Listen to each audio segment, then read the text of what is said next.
Hi, Ed Murphy here from GreenTechHQ, Ireland's Sustainability Innovation Hub in Enniscorthy, County Wexford. I have with me here today, Aideen O'Hora from Sustainability Works. Good morning, Aideen. Good morning, Ed. How are you? Yeah, Aideen, would you mind telling me a little bit about Sustainability Works first, if you don't mind? Of course. So Sustainability Works, we're a boutique sustainability consulting firm. We have been around since 2019 Very and we impressive, work, by the way. thank you. And we work primarily with businesses, corporates, fund managers who want to become more sustainable in their practices. So we help them, I suppose, understand what sustainability means to their business. And we're very focused on the fact that sustainability, or ESG, environmental social governance, is both a risk and an opportunity for business. So we really try and help businesses understand what it means for them and get them on the right path. I'm very fortunate in Sustainability Works to have two co-founders, so Laura Houston and Karen Dignan. So the three of us co-founded Sustainability Works in 2019, and we've been going from strength to strength ever since. Great to know, and I've seen a lot of your works and some of the output, some of the reports you've written, and some of the advice that you've given both government and corporates, and it's genuinely very impressive. And while you might be only going from 2019, I can see many years of experience before that come into the reports and the advice that you're given. Would that be reasonable to say? I think it's very reasonable to say. I think the word these days, Ed, is we're seasoned practitioners. Right. So I've been involved in environmental sustainability for my whole career. I've worked in the public sector and in the private sector, very much in frontline roles to figure out, in the business sense, in the corporate world, what does sustainability or environmental sustainability mean in practice? And that's really given me a kind of a very good understanding of what really matters in business and how to make the business case work for sustainability. And and I've also worked then in the public sector, so worked in kind of national organizations that generate national energy policy. So I've been very much involved in that policy development piece and how we need to start thinking about solutions to climate change from a systems perspective, and not trying to tackle things kind of by small kind of incremental steps. Of course, they're always good to do too, but I suppose that policy lens very much allows you to start thinking about things in that more kind of system macro way, which we need to do now if we are to tackle some of the climate challenge we have. Yeah, no, I agree with you. And look, at while it is fantastic to encourage and promote eco entrepreneurs, it's fantastic, but they have to be given the context and the environment in order to grow, to prosper, to innovate. So the policies, the procedures, the regulation all needs to happen in line with innovation. So no, I agree with you. Tell me about climate tech, if you want to call it, and why that's important. So I suppose if we step back, we know that the climate change or the climate crisis is a global challenge. So we know our planet is overheating. We know that our policymakers that our scientists, in fact, have indicated that we need to keep global temperatures below 1.5 degrees. Our policymakers, through the Paris Climate Agreement, agreed that was the number that we needed to maintain. But we, unfortunately, through science and evidence, and it was a recent UN report that shows that if we look at all of the various commitments made by countries, by governments, by large corporations, that we're actually on track to breach that 1.5 degree target and be at 2.8 degrees of global warming. Wow. And that is that is quite frightening, because we can already see, our temperature, our global temperature is in the range of 1.1, 1.2 degrees of global warming. And we can also already begin to see how The effects of how, I suppose, negative, how much our climate has changed and the negative impacts of that. So we're seeing extreme flooding, we're seeing extreme temperatures, and then we're seeing the knock-on impact that has on water supplies, on food supplies. So we are looking at a future where we have a lot of insecurity in terms of energy, food, water. So it just is forcing us to start to think about, well, how do we manage and halt as much as we possibly can that increase in global temperature? And from a scientific point of view, I suppose the evidence is telling us we need to reduce our greenhouse gas emissions. And we commonly refer to that as, because carbon is the most common and abundant of all greenhouse gases, we tend to call it, to refer to it as, we need to reduce the amount of carbon we're emitting into the atmosphere. So that tells us that we need technology solutions that will either reduce the amount of carbon that our homes, our businesses, our transport systems emit, or we need to find ways to adapt to the changing climate. So we need to look at solutions that will help us predict the weather so that we can plan for it. We need to find solutions that will help us minimize the negative impacts of flooding, for example. We need to look at solutions that will help our buildings tolerate extreme temperatures, heat, and other extreme climate events. So we need to look at adaptation and be more resilient. And then the third piece of climate tech is we need solutions that will help us, I suppose, help our understanding of climate change from a data perspective. So we need to look at those three lenses: mitigation, adaptation, and our understanding of climate change. So for that reason, climate tech is really important, because the solutions that emerge through climate tech will hopefully help us reduce the amount of carbon that's been emitted to the atmosphere, and to some degree try and halt the increase in global temperature. No, very, very interesting. And how, when you again look at climate tech and you think of the built environment, and if you think of construction of the built environment, how can the construction sector and the built environment contribute to let's say, to climate tech, and how can climate tech help the built environment? How can it help construction? What can it do, and what are the possibilities or the opportunities in climate tech for that sector? It's a really good question. So when we think again of carbon emissions, the buildings account for 39 to 40% of all global carbon emissions. So that's pretty huge. Enormous. So as a sector, it has one of the biggest carbon footprints out there. So when we think about climate tech, we need to think about it on two fronts. One is, how do we build or retrofit our buildings to have a lower carbon footprint during their construction and operation, or construction and use.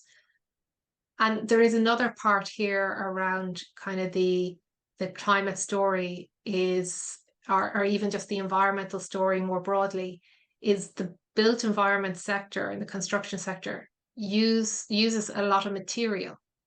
So it uses a lot of iron, steel, cement, sand, timber. So all of those materials, some of them are abundant, but some are in short supply. So we need to also think in the built environment sector how we can be more efficient in the use of our materials, and how can we use materials that are around for a longer time and a longer we can get maximum value out of them. But when we think about those two aspects, so we think about the built environment sector from its carbon footprint perspective, it's really high. So we want climate tech solutions that will come in and help us reduce the amount of carbon. What type of solutions might there be out there, or what type of trends are happening in terms of reducing the carbon emissions in the built environment or construction? Or So have you I seen think, maybe, Aideen? yeah, so I think we need to look at it from the very start. And the first thing we need the sector to do is to design buildings with a lower carbon footprint to begin with. So I think from a design perspective, we're used to building buildings as we've done for hundreds of years. You know, the technology, the way we build hasn't always changed. Our designs haven't always taken into consideration the environment. Whereas now we just need to turn that design phase on its head, and we need to go, well, how can we design our buildings that are very, I suppose, aligned with climate and carbon targets? And to do that, you know, you're looking at ways to, I suppose, design buildings so that they need less energy to heat them, or you're designing buildings where they have integrated renewable energy on the building itself. You're looking at ways where the building is designed to use to be easily adapted for changing use, so that, you know, 10 years after the building is built, you're not having to knock down lots of walls and to redesign it for a new purpose and a new use, that you want to design it for adaptability. Aideen, would it be reasonable to say then that the re-education of architects, engineers, and everybody in the construction industry needs to happen, almost rewrite the textbooks in terms of how buildings should be designed, how they should be built, how they should take into account the relevant materials, the environment, all of that. Is that reasonable to say as a starting place? Yeah, I think it's probably, I would say that a lot of our architects and people in that design phase probably have reasonably good knowledge of kind of what is best practice. So I think, but to your point, there's lots of things that are going to need to happen in parallel or all at the same time. So we will need the end customer to be, I suppose, to ask for buildings of a certain standard. So we need them to, the customer, the end user, to be aware of what a kind of a lower carbon building kind of requires and means. We will need our kind of policy to, our policies are pretty good, and, you know, new buildings, you know, will have generally a lower carbon footprint to begin with. But we will need our policymakers to continue to look at policy to go, are there ways that we can, I suppose, send signals to the market as to this is best practice and this is what we're looking for. We will need our investors to understand what kind of lower carbon buildings mean. And then that kind of, I suppose, all of those signals kind of give the imprimatur to the designers, to the technicians, to all of those at that design phase to go, you know, this is what we need. Yeah. Please give us our solution. Yeah. And so I think, so there's good knowledge, I think, at that level, but that kind of direction from, and some of those signals from the market aren't always as clear as they could be. What I will say is, for new buildings, you know, we have good policy, we have good standards, and they're generally pretty high. I think where we have to do more is on the retrofit. The majority of buildings that we currently either live in or use as commercial buildings are, they exist, but they were built 15, 20, 50 years ago. So a lot of those buildings needs, you know, quite significant interventions to bring them up to, I suppose, a better designs, and just to have a lower kind of carbon footprint. So a lot of effort needs to go into that area of retrofit. Yeah. In terms of the whole, when you talk about making things happen, whether it's retrofitting or building of new buildings, it seems that there need to be a huge collaborative effect. There need to be regulation in the first place, government and policies. There need to be education.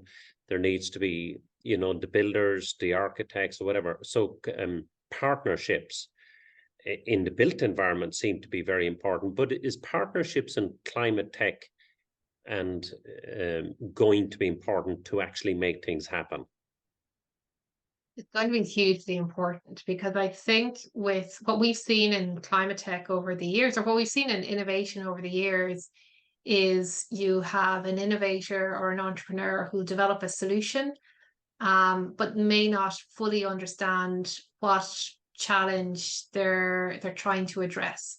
So really what we want to start to see in the marketplace is more demand-led innovation, whereby we have the buyers of technology more closely linked with the entrepreneurs and with the innovators and with the researchers.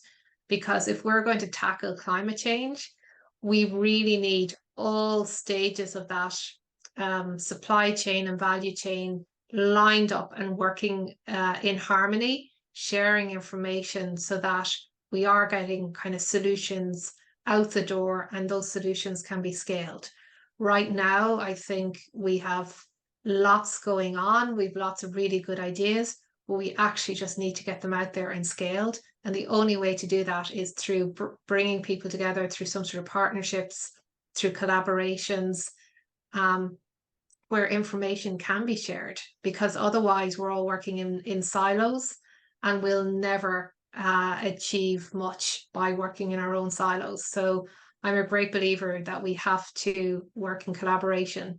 And in fact, one of the things we are beginning to see for all sectors, but equally for the construction and the built environment sector, is the new Corporate Sustainability Reporting Directive, CSRD.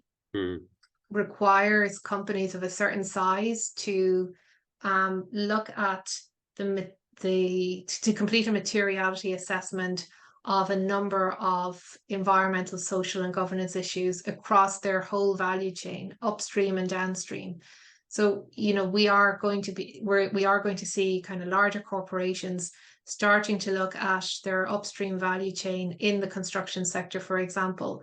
Yeah. And they're going to begin, I suppose that's going to force conversations to happen. It's going to force information to be shared, and it's going to force, by default, partnerships and collaborations, because organizations will start to see where there's synergies and where they can do things better. So I think the regulations we're beginning to see will just it's just, I suppose, beginning to emerge as to what it all means. But in my view, we will begin to see organizations working a lot more, I suppose, a lot more harmony to share information, but to, I suppose, find solutions, because ultimately that is what we all need to do is find solutions to decarbonize our economy.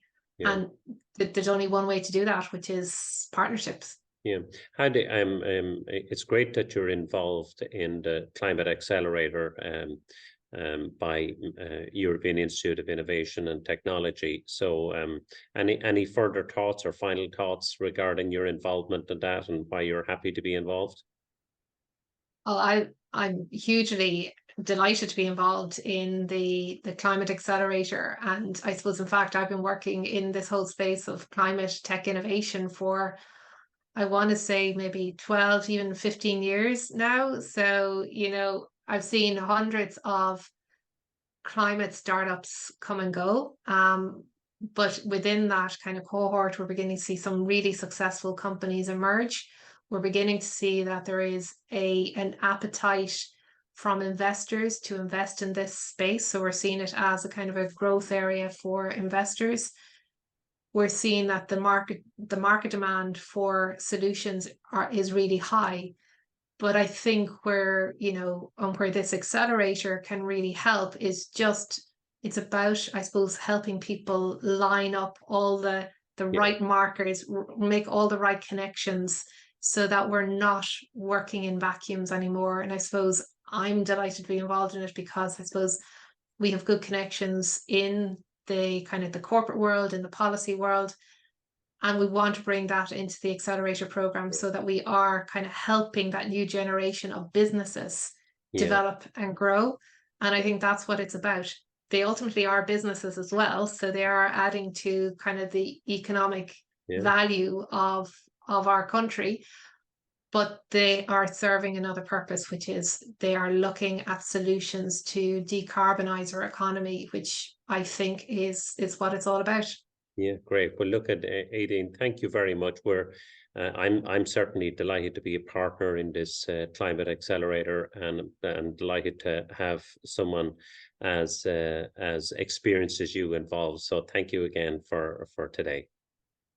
As I said, pleasure. Take care. Bye-bye.